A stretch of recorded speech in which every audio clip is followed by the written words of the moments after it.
Hello, ladies and gentlemen, and welcome back to yet again something very different. No, the disclaimer at the start wasn't a joke. This is seriously by far the most disturbing and serious video I've ever made. So, what is this about, you're probably asking? Well, a few days ago I was browsing Reddit like I usually do when I came across a particular post. It was a screen recording of someone going through tons of albums with hundreds of pics of some girl. The title was something along the lines of, "This is the only romance I have in my life, saving pics of girls and fantasizing about them." The post didn't really get any traction. As of right now, it only has a handful of comments and no upvotes. Safe to say it was quickly buried and forgotten. I felt bad for the guy and commented that he needs help and I was there for him if he ever needed anyone to talk to. After that he DM'd me, and after texting for a bit he sent me a Google Doc detailing his gradual progression and descent into becoming an online stalker. That Google Doc is what you're about to listen to. There are two reasons for why I'm sharing this with you guys. The first is that this is simply a very interesting case. Hearing a stalking incident from the perspective of the stalker is something very unique, and I think you guys will really find it as interesting as I do. But the big reason is honestly that I need to get it off my chest. Reading this really left me with a weird and disturbed feeling that I just can't seem to shake off. So by sharing this with you guys and maybe discuss it in the comments, I hope to let that feeling finally go. The last thing before we start, I value this man's privacy like crazy. All names have been blurred and I've made sure to not leave any details to either who the man or the victim is. This video is only for educational purposes and I will not tolerate anyone trying to find out who this man is or contact either him or the victim. Leave all that up to me. I will delete any comments that has to do with this man or the victim's real identity. Without further ado, let's get into this. By the time 2016 rolled around, the previous year and a half was at the lowest point of my depravity that I've ever lived through. Beginning in June 2014, I masturbated for the first time. It felt awesome, so I became instantly addicted. There wasn't a day when I decided to quit. I, no joke, jerked off every single day. I entered freshman year of high school that year, and I was very horny. Please don't blame me, I'm sure a lot of dudes know exactly how I felt. All of the females at my school were hella cute, and my hormones were out of control as I always spent my days daydreaming about them. I'll go so far as to jack off thinking about specific girls from my school once I get home. But despite all that, I never tried talking or getting to know them. I was ugly as hell, and my social skills were almost non existent.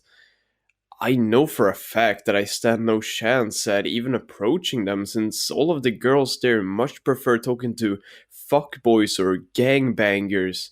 It was futile. Masturbating and or daydreaming about girls was the only choice that I had, so that's exactly what I did. It was pleasant, not gonna lie. Then come March of 2015, when I came across my dad's laptop. He kept his porn on there, so I decided to take a look. Keep in mind, I've browsed porn before, but it was just pictures, never any videos. At the same time, I've been imagining how is it like putting your dick inside a female's vagina. That's until I watched some porn from the laptop. Holy shit, after that, I was traumatized as all hell. That was the first porn vid I've ever watched, and also I gained knowledge of how sexual penetration works. Little did I know, that experience fueled my masturbation addiction and kindled an extreme porn addiction I'll develop later on. A few months later, school had ended and it was summer break. I got a smartphone for the first time and it was nice. Summer break was the same as last year, just fapping every single day and daydreaming about girls from my school. But then I came up with a daring idea. Maybe I should try to download porn so I could have something to fap to instead of relying on my imagination. But thing is, I had no Wi-Fi in my house, and the only way I could download pics is from the school Wi-Fi. It was a bummer, but I wasn't really tripping about it. And besides, the only visual porn I had was movies like Hostel of Wrong Turn that I owned, so that was enough for me. Sophomore year had started, and I did exactly what I set out to do. Every school day from August 14th until December 18th, I'll be at the library using the school Wi Fi, downloading as much pictures of porn as I can, since downloading videos was impossible. I'll be sitting there with a raging boner and I really want to masturbate to relieve myself, but I can't because school barely started and there's only 7 hours left and I'll have no choice but to wait, which really affected my schoolwork since my hormones were raging out of control and it'll take over my concentration. It was torturous, I tell you. Like I said before, all that porn have fueled my fapping addiction. Every freaking day, as soon as I get home from school, I immediately shower and fab to relieve myself of all the hormones firing up inside me. Then, before I sleep, I'll fap again. Twice, I'll masturbate every single day. It was disgusting, but holy shit, it was awesome. That wasn't all that happened during sophomore year. I have always been dying to know what sex feels like. A girl's soft skin rubbing against mine, touching a girl's boobs or ass with my bare hands, hearing a girl moan out of my sheer sexual pleasure as I ram my meat in her tight, wet pussy. Okay, I'm so sorry you had to read that. It's enough to write sexual eroticas on my color note app. It was always so explicit, and I wrote so much that I lost track. It's a shame that all of those are now lost. I put so much effort into writing those with specific girls in my mind as I write them. However, with the eroticas and the porn and the hormones, it'll overwhelm me so much that I'll be all, that's it, I have to get laid. Despite being hideous and socially awkward as hell, I practice and tried to be confident. Even now, I feel ashamed to admit that I talked to girls just so I could have sex with them. That's how desperate I was. And how did I do? 3 humiliating rejections. In fact, it was so humiliating I became depressed not because I lost my chance to lose my virginity, but because all those girls ended up going out with dudes that are a lot more good looking and more sociable than me. It finally dawned on me. I'm a fucking loser. I have no talents. I have no personality. I have no redeemable factors. I'm ugly, I have no social skills, I'm way too awkward. That's flat out unacceptable for societal standards. I am an example of what not to be. Watching porn and masturbating is all that I'm good at. August to December of 2015 was the most torturous moment of my existence. It was in deep sadness that winter break, reeling from the torturization and the humiliation from the semester, still hating my ugly, socially awkward, degenerate self. In all honesty, I shouldn't even exist. No man should ever sink to this level of depravity and degeneracy like me. I hate it. I hate it so bad. There were nights where I cried myself to sleep too. However, I still got my right arm and I still got my porn. Each day I fapped and watched porn just like how I did before. It wasn't bad, honestly. Since it was winter break, no females ever did intrude my raging hormones, further extending my suffrage. Thus began 2016 and the start of the new semester. The only thing about going back to school that excited me the most was downloading porn, so I couldn't wait. I discovered some more porn stars while I was off, so I was eager to check them out. Then something else came up.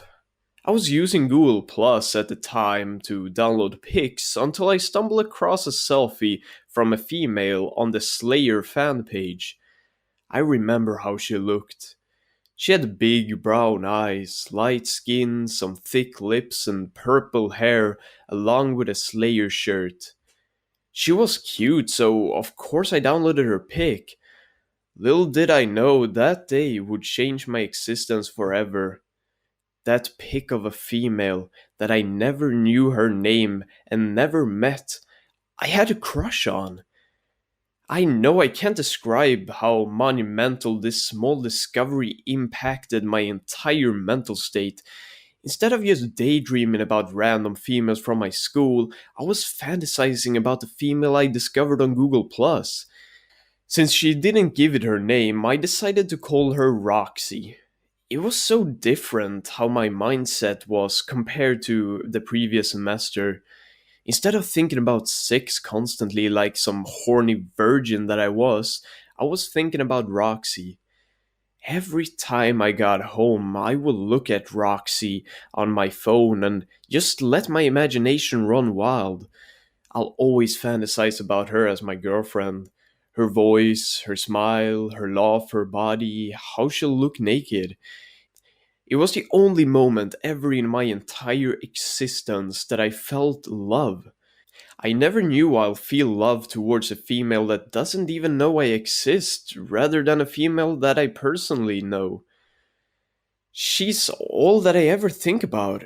Suddenly, I don't feel the need to pursue a girlfriend or attempt to lose my virginity.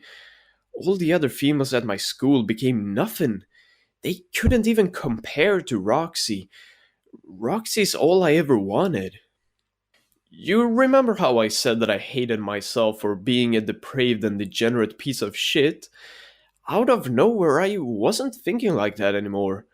Ever since I discovered Roxy, I drifted away from the reality and delved deeper into my fantasy. The fantasy where I wasn't a depraved, degenerate piece of shit, rather than a confident, more good looking, now sociable version of myself, dating the girl of my dreams. Even to this day, I still can't believe that just one random female that I randomly stumbled upon on the internet could change my ever freaking existence. But still, I took this small bit of fantasy and expanded even further. I wrote every single bit of my fantasy and my thoughts into my Note app. And I mean everything. I'll go into explicit detail about my relationship, from the conversations between me and Roxy to some pretty explicit sex. And I'll treasure these notes, as that's my entire mind and thoughts that I'm writing down. It's just such a shame that those are long gone. Ever since I discovered Roxy, I developed a fetish towards female with bright colored hair. I don't know, I just fucks with it heavy. Now I'm looking up girls with blue, pink, or red hair, a dramatic shift from looking up nude porn stars. I guess you could say that I was admiring the sheer beauty of a woman.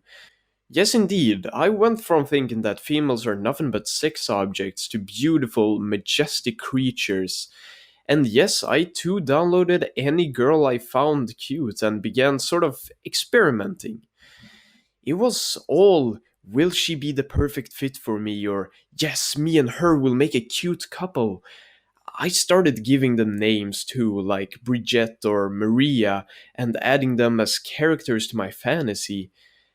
As I was doing that, I was further delving deeper into my fantasy, eventually becoming more docile.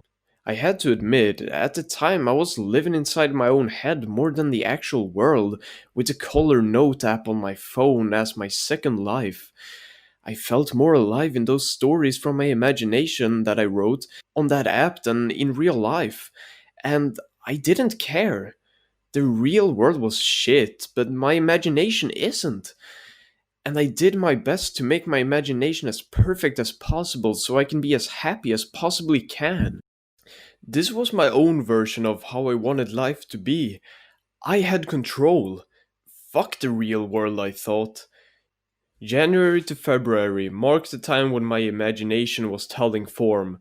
My outlook on women changed, and love was the only emotion I felt. So, what I ever daydreamed about was Roxy or any female that was in my gallery. It was wholesome. Porn was definitely out of my equation, though I still fapped heavily as I did.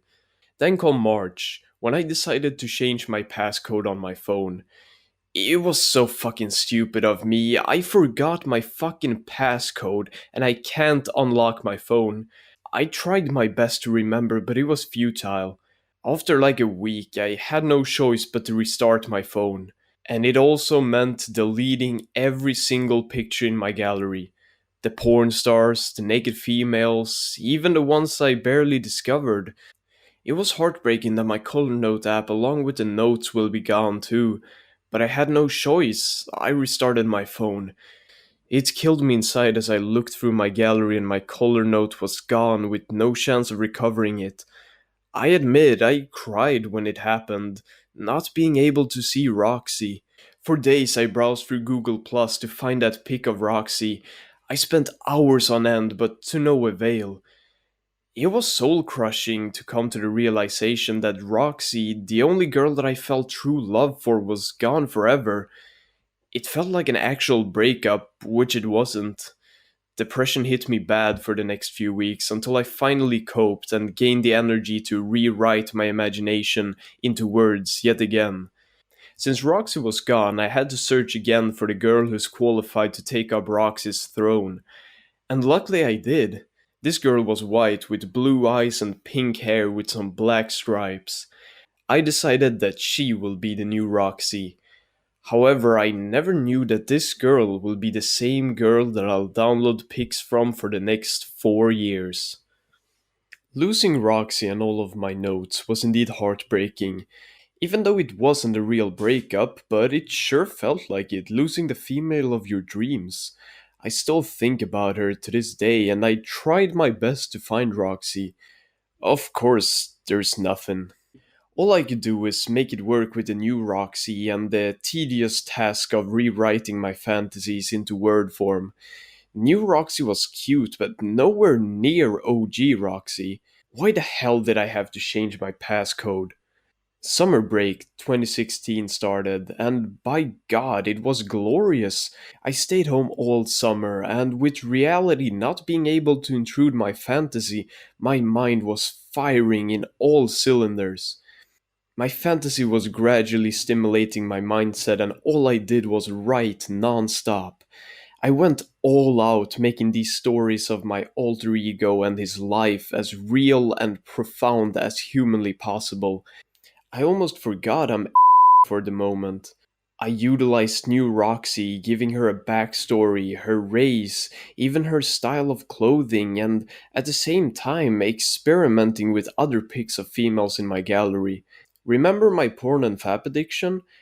Well, the duo of those elements, along with my stimulating imagination, blended together to form the perfect trifecta. Each time I fapped, I could fantasize myself piping new Roxy. Porn feels way more intimate since I could immerse myself into the dude in the vid. I could wrap myself piping the same porn star and at times new Roxy, and of course my imagination. All I ever did fantasize about was me and new Roxy in the most perfect relationship ever. I said it was the only moment in my life that I felt true love, but summer of 2016 amplified it to unseen proportions. I felt docile, bliss, wholesome. Summer of 2016 felt like I was in a completely different plane of transcendent thought that can never be replaced again. It's the reason why I treasure this time of my life so much. I got my gallery and my notes to keep me occupied. I actually kept a picture of New Roxy as my wallpaper for the hell of it. Then there was that day, July 28th, that made my heart drop and spiral into cataclysm. I had Wi Fi, and as usually, I continued my search. I looked up cute girls with pink hairs on Google Images, and I found the same pic of New Roxy. Then I saw a link at the bottom of the image that showed the source of where it came from. I decided to go there, and that's when my heart dropped. It was on Flickr, and there it was, an entire photo album of New Roxy. What shocked me the most was there was this pic of another female in my gallery that was also in the album, and she was also New Roxy. My mental state was tarnished that moment. You're telling me that this is the same girl that I fantasized about, and now I'm learning of her identity? I tell you, out of all the moments in my life, this one shook me to the absolute core. I had no choice but to download every single pic on that album, and I discovered her name too. I Admittedly, that discovery forever ruined my image of her. She's no longer the girl of my fantasy, but just a person. I wish I never clicked that link. However, it did fuel my interest in her, which is why the first thing I did when school started was to research on this. But I hit a roadblock. I couldn't get the school Wi Fi, possibly because they knew that I'd been using the Wi Fi to download porn and banned me from using it. That may not be true, but it seems possible. What sucks is that I had a track phone and I can only get internet once a month. Alrighty then, I'll have to wait until then. But once that internet did become available, I immediately began my digging. I went through as many sources as possible under this to learn about her as much as possible, and of course download as many pics as possible. I was pretty shocked actually about where she's from. I thought she'll be from the US, but no, she's from Germany. But anyway, I went from fantasizing about her from one pic to totally stalking. Of course, I thought of any female from my school as vastly inferior to. I even ranked all the photos I have of her, which I had like 50 pics in total. My imagination and mindset was completely overhauled ever since July 28th, 2016. I no longer think of her as New Roxy or the female of my dreams. Instead, I think of her as a true flesh and blood human. That's who my fantasy was centered around, who I began to write about and fantasize about. It was just me and no one else. I also experimented with her, as given her different personalities. Even my faps got different, knowing who I'm really fapping to. So, yes, the remainder of fall 2016 was my simp dom at its highest peak. Fast forward to June 2017, and I did my thing, downloading as much pictures of them as I can. But around that time, I've grown stake from it. Believe it or not, I believe I downloaded every single pic of her ever, as I couldn't find any unfamiliar pic of her. What I did find, however, was her Instagram page, which I immediately exited because I didn't want to know what she was doing at the moment. But I learned she goes by yet another name. I have no idea what was with the username then, or if I even used it. All I know was that I began to search her up with a new name, and I did get some new pics. Even better, her Facebook page with some newer, more recent pics. Upon further research, it shocked me to learn that those pics I've been downloading of her for the past year up until that point were from 2012 2013. I had no idea what to make of that. I also discovered her real name, which I'm not exactly sure if I should say it, but hey, me know if you know. It wasn't until October that I finally decided to check out her Instagram. Then I saw her bio, which had a link to a YouTube channel. Her freaking YouTube channel! So you can expect that I clicked on it, and safe to say, that was the most life changing discovery I made since July 28th, 2016. Now I knew how she moves, and hearing her own voice speak. It was really odd hearing her speak German.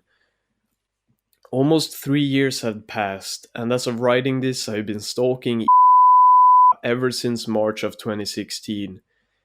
Weird, because the year before that, my porn addiction was getting started.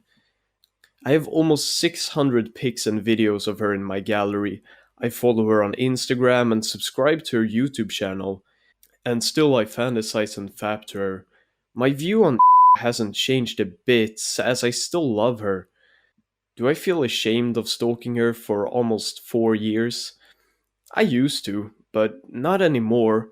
But I accept it because mentally I'm broken beyond repair and I see absolutely no reason to get help. If being called a stalker or creeper is all that I'll ever be known for, then so be it. At least I'm not hurting her or anything. All I do is download pics of her and that's it. And that's all I will ever do.